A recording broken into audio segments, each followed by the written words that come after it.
Roman Reigns over the last couple of years has reached a level that very few in wrestling history have. His booking has transcended anybody's in the last few years, and he is the final boss in WWE.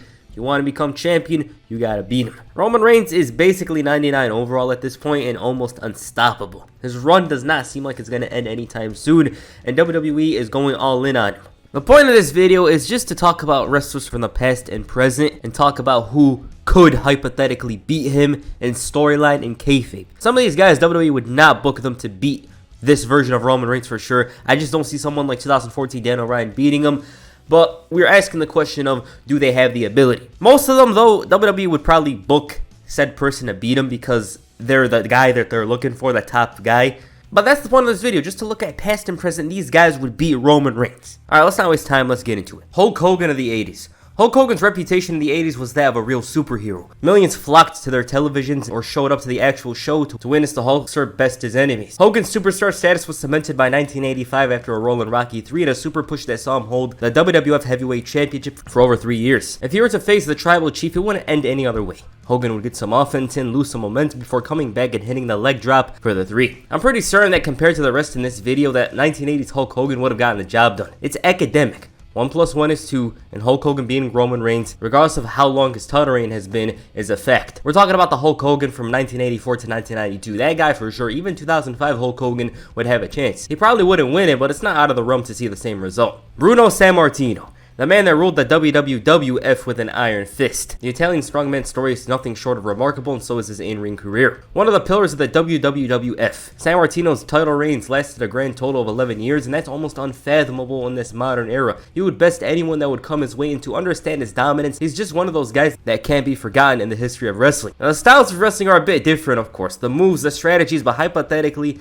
Bruno adapts. He would beat Roman Reigns straight up, and that's because he was the strongest wrestler of his era. The most dominant. He had not only 1 title reign that lasted multiple years, but 2. Tribal Chief gets bested. He's just somebody that WWE would book to beat Roman Reigns in this day and age. They just would. 1990 Ultimate Warrior. Emerging from parts unknown, the Ultimate Warrior ran roughshod in the WWF, capturing the Intercontinental Championship. It seemed destined for the Warrior to capture the World Heavyweight Championship. His time came at WrestleMania 6. It was the ultimate challenge. Against the champion who almost never lost, he beat the Hulkster and embarked on a year-long reign that culminated at the Royal Rumble. The Warrior throughout the run was dominant and almost unstoppable. His opponents, of course, weren't as huge as Hogan, but he looked extremely strong, and I think a battle with Roman Reigns would be closer than some would think, especially if it's peak Ultimate Warrior from 1990. He probably would have gotten the job done. It's not as certain as the other guys for me, but you had to remember, this man beat peak Hulk Hogan clean. Sure, he kicked out at 3.5, but a win is a win. Horseman era Flair. Ric Flair being involved in an airplane crash forced him to adapt and turn into an entirely different wrestler. He created the Nature Boy character with inspiration from the original Buddy Rogers,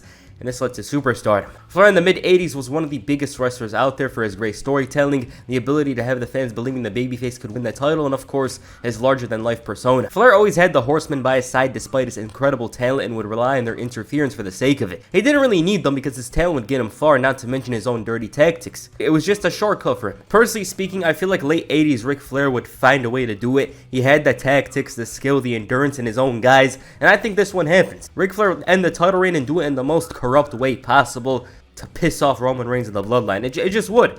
Plus, on the other side, I personally feel that WWE would book Horseman era Ric Flair to beat Roman Reigns. He's literally one of the only guys that could do it. 1994 Bret Hart. Hulk Hogan's departure in 1992 opened the way for the new generation to come up. Bret Hart was one of the best choices to lead the WWF into a new era, and his 1993 was a bit rocky, but it was clear that he was the man for the future. Hart's victory at WrestleMania 10 marked the start of his second title reign and established him as the guy. Bret Hart and Roman Reigns is an interesting match because Hart isn't as devious as Ric Flair, not as strong as Hulk Hogan, but he had the skill and most importantly the heart, no pun intended. The reason why I think Bret would beat Roman Reigns is simply down to the fact that he was a master of the ring. 1994 Bret Hart would get the job done, but not in a super convincing way. He would get battered and destroyed but come up in the end, not because of the sharpshooter or the pile driver, but a little roll-up, and Roman Reigns would look absolutely stunned. Hart had won in the past just by avoiding the bonsai drop, plus he had history of ending long title reigns, beating Diesel at Survivor Series 1995. Would WWE book this one? It's tough to say because on one hand, Bret Hart was the face of a new generation.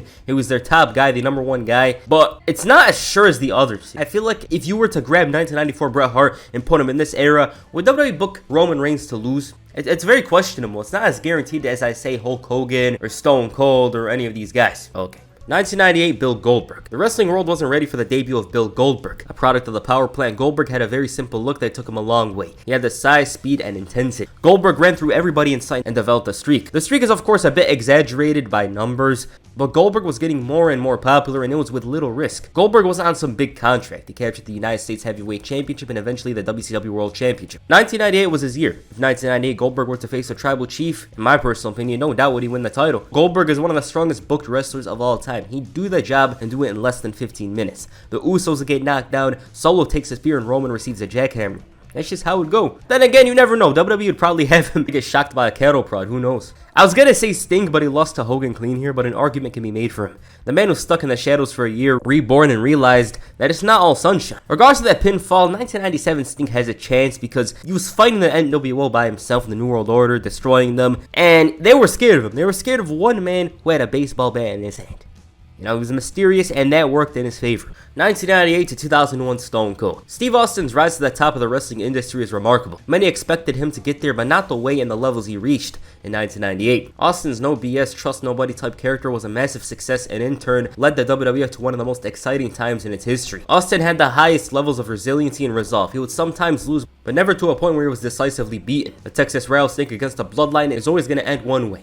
Austin on top, and this man took out the corporation, the ministry, and almost got DX, but got ran over. It was Austin's time, and there's no doubt that the tribal chief would be finished. This is one of the most obvious cases, up there with Hulk Hogan and Bruno Sammartino. Alright, this one is a bit out of there, but I have to add this stuff. You know, it's a video. You can't just go with the regular options. I'm gonna explain this one in a moment. The Brand Split 2002 gave the opportunity for many to ascend to the highest level. You saw a lot of hunger from the talent themselves, but one of the hungriest was Eddie Guerrero. Latino, he had a lease on life after receiving a second chance of March of 2002 and refused to let the opportunity slide for a single moment. Eddie's tenacity and hunger allowed for him to prosper and gain a lot of momentum heading into 2004. This led to him beating Brock Lesnar for the title in the main event of No Way Out. And this was prime Brock Lesnar, who beat Angle in an Iron Man match, escaped peak Chris Benoit, but it was 2004 Eddie Guerrero that beat him. Latino heat that was fooling Kurt Angle, outsmarting Brock Lesnar, would definitely have a chance against the tribal chief. He has the ring intelligence, the necessary skill, and his dirty tactics. It's almost similar to Ric Flair. On paper, Roman wins this one, no doubt, but the edge that Eddie brings is something special, and that's why I decided to add him here. In his first 6 months in 2004, he was one of the strongest booked wrestlers.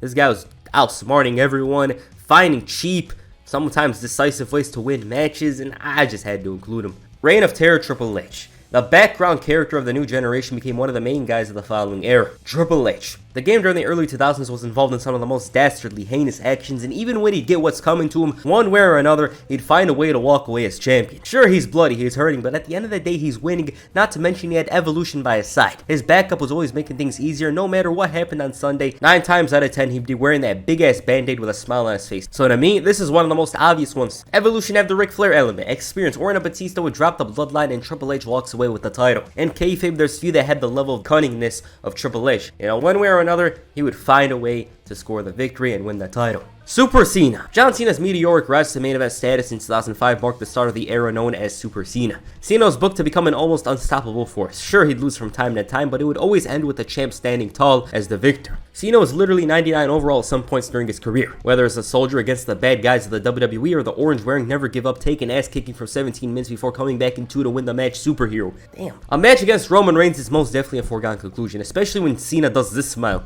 He knows it's over before the bell even rings. He'd go in, show his prowess and strength, fall short for a bit and take a beating. Bloodline interfere. They bring Solo, Rikishi, need to fight back and drop Roman with the FU or the AA and win it. If you were watching WWE at the time, you know for a fact that barring Hulk Hogan and peak Stone Cold, this was the most powerful wrestler in the modern era. Nobody was booked as strong as him. Nobody emerged time and time again victorious and fused like him. So even if they were to have this match, we all know how it will go. Because that's how WWE treated John Cena. A concrete floor couldn't stop him. 7 men failed. What's the bloodline to? They're nothing. He's gonna wrap them up and send them packing and win the title. 2005 Batista. Batista's time as the enforcer in Evolution was always meant to launch him into the stratosphere. However, injuries got in the way, and what was once an almost guaranteed slot to the main event was only a dream. He watched time pass him by for 9 months, but upon his return, he improved in all areas, showed more charisma, and it got to the point where he replaced Randy Orton as Triple H's opponent at WrestleMania 21. Batista's push was very unexpected, but he was up for the task. This man was booked to beat Triple H, peak Triple H in the Reign of Terror era 3 consecutive times, and by the end of the feud, the Animal was the #1 guy in WWE. Everyone in his way was being destroyed, and the only time he lost was when he had a shoulder injury. So to me, 2005 Batista would go through hell and high water. He was even more intelligent than John Cena at times. Outsmarted peak Triple H in his own game. He'd destroy the Usos. Roman would take the Batista bomb, and it's GG's. It's done with. He won every match type that he was in that year, never looked weak in the slightest, so it's clear to me that he scores the victory in this one. 2009 Randy Orton. Rumor has it he was a menace. Now, I don't really want to talk about what made Randy Orton 2009 so memorable, but long story short, he was a strong combination of intelligence, cold, and downright scary. Orton's demeanor hinged on the day. If he was happy, he'd act normal. If it was the opposite, the WWE would be flipped upside down. Compared to these guys, Orton wasn't unstoppable. He lost here and there, but his edge is his ability mixed with the unpredictable behavior of his. Because he lost to Triple H and John Cena, but at the same time, he used mind games and devious tactics to overcome them in later matches. The man would sneak attack the Usos with legacy and punt them before setting his sights on Roman Reigns. And Roman's ability is put into question when the mind games come into play, as evident by his match with Seth Rollins. Orton is that times 10. His move comes from out of nowhere, and if he needs to, he can pull out the punt and Roman's done. Looking at the list, Orton is the most dangerous when it comes to the mental game. He had the ability. On his day and even off, he could beat the very best. And this man beat Super Cena in his peak with the green color, so why wouldn't he beat Roman Reigns? He would. On a one-off, maybe not, but in an entire feud, yeah, he would. He just would. 2014 Daniel Bryan. At first, I didn't think he would belong, but then I realized this weak version of him had Roman Reigns wrapped up into this very day is the only person that made him tap out, so why wouldn't the peak version of him dethrone the Tribal Chief? Daniel Bryan is not the usual top guy that WWE looks for. He overcame all the obstacles and by force got to the main event of WrestleMania. Bryan's booking at the time made him look like a superhero. He would get knocked down and time from time prove that he can win the title again and beat the Authority's Golden Boy. Then one final obstacle was put in his way. He had to beat Triple H to even have a chance at the WWE World Heavyweight Championship, and he did both to become the champion. I thought it was ironic how I didn't put this on the list yet. Bryan at his weakest in recent years had him tapping out, and this version beat Triple H and then Orton and Batista despite having an injured shoulder and being taken out during the main event. And this was all in the same night. Bryan always had the big game mentality, and while it didn't always result in victory, at his very best, there's very few in this era that can match him. And a feud, not a match, a one-off match Roman Reigns wins, but a feud against Roman Reigns, I'm pretty sure he would win at least one match if we're going by kayfabe or storyline purposes. That said, I don't think WWE would book 2014 Daniel Bryan even if he were to come back to beat Roman Reigns. I just don't see it happening. But like ability-wise and in storyline, he can. 2014 and 15 Brock Lesnar. Brock Lesnar suddenly woke up and decided to become 109 overall in 2014. This man had an undeniable aura already, but he felt even bigger as a star during this time period. He destroyed The Big Show, ended The Undertaker's streak, and cemented himself as the final boss of WWE as he destroyed, obliterated, and demolished John Cena's status as Super Cena. He just wasn't the same after this one. Lesnar had no backup, no weak points, and was for the most part the aggressor. Very rarely would he be on defense. He'd find ways to quickly brush away his mistakes, and he didn't get pinned to lose that title. This man was a specimen physically and provided a daunting task for whoever his opponent was. Whether it's Seth Rollins, John Cena, or The Undertaker, I don't think he looked as weak as any of these guys. The Beast did whatever he wanted, and the match with the Tribal Chief would end with him victorious. He wouldn't stop until he got what he wanted. If 2022 Brock Lesnar had to be buried in rubble and barely lose, 2015 would get the job done. It's academic. It's like the Hulk Hogan scenario earlier on. Lesnar will win and the bloodline will fall. That's just how it's gonna go. And we got one more. 2016 Roman Reigns. How ironic. The big dog Roman Reigns, positioned as the next top star of the WWE. The big dog went from loved as a member of the Shield to despised as a singles wrestler. Reigns had some ability, it's just his character was forced and unnatural, especially his rise to the top. In ring, I thought Reigns wasn't bad because he shined against great opponents and even gave the Big Show one of his very best matches in his career. Reigns was booked almost too strong though, and that's what hurts him. It legitimately overshadows a lot of things about him from this time period. Reigns had this weird booking where he was strong as ever. He was beating these top talents such as John Cena and Brock Lesnar clean, but they didn't fully commit to him being the #1 guy because of a lot of resentment from the crowd. This version of Roman fell short many times, but at his very best, he was absolutely untouchable. Undertaker may have lost to WrestleMania by this point, but he beat him into oblivion at his own show and made him retire for a short time. He might fall short at first, then he'll cut a promo about how the bloodline are cowards, thinks the fans are on his side when they're not, they're booing him like hell, and on his second try, he'd eradicate any remnants of the bloodline and end the Tribal Chief's run. This version of Roman Reigns would destroy anybody. He was more vulnerable, but on his day, he'd beat both 80s Hogan and Super Cena on the same night. He was literally one of the most strongest booked wrestlers in WWE history at some point. It's just WWE was very inconsistent about it compared to the other top baby faces in the past. This version of Roman Reigns needs to be beaten by his old version. That's how strong he's been booked now. But yeah. Alright, so this is after the video. I just edited it. My computer's acting up, but I just wanted to add some honorable mentions. One of the honorable mentions is, of course, Sting 97. I said earlier on, oh, he could lose, whatever, but I put some more thought into it, and this guy, he would have been the bloodline. He used to scare off 20 men. He used to scare off a lot of men. What's the Bloodline going to be to him? They're going to be absolutely nothing. He ended a long title reign as well, so Sting 97 would get the job done for certain. The Undertaker at WrestleMania. Now, you could say peak Undertaker in general, whatever, it doesn't matter. But he's included in the list because Undertaker's beating all of them. He's beating all the greats, and he would certainly at his very peak best the tribal chief in kayfabe, and WWE would probably book him to beat him as well. 2006 Kurt Angle. 2006 Kurt Angle was a man who was full on focused. He's of course called Perk Angle as well because he used to go wild, he used to go all out in the ring, and him against Roman Reigns, I think there's a chance in kayfabe and in storyline that he'd beat him. It's just possible because this man bested The Undertaker, Samoa Joe. He ended Samoa Joe's undefeated streak in TNA, beat John Cena, Shawn Michaels, all these guys. So why wouldn't he beat Roman Reigns? Other than that, I thought about adding a couple of guys, but I didn't know where to fit them in. You know, like Randy Savage, Shawn Michaels, CM Punk. It's tough to actually give a proper time period for these guys because I don't think they were booked too strong, like out of this world, compared to some of these guys for a short time in their careers. Actually, 2000 Rock deserves a shout out. Rock was never as indestructible or as strongly booked as the other guys, but he used to beat the best of them, so he deserves a spot in here. And as I said, my computer's messing around. I can't even talk about this stuff in detail. I'm lucky to even be releasing this video. So yeah. Alright, what do you guys think of this video? Who do you guys think would beat this version of Roman Reigns? Please comment down below. And that's it for this video. Make sure you hit the Superman punch on the like button, perhaps the subscribe button. Peace. I'm out.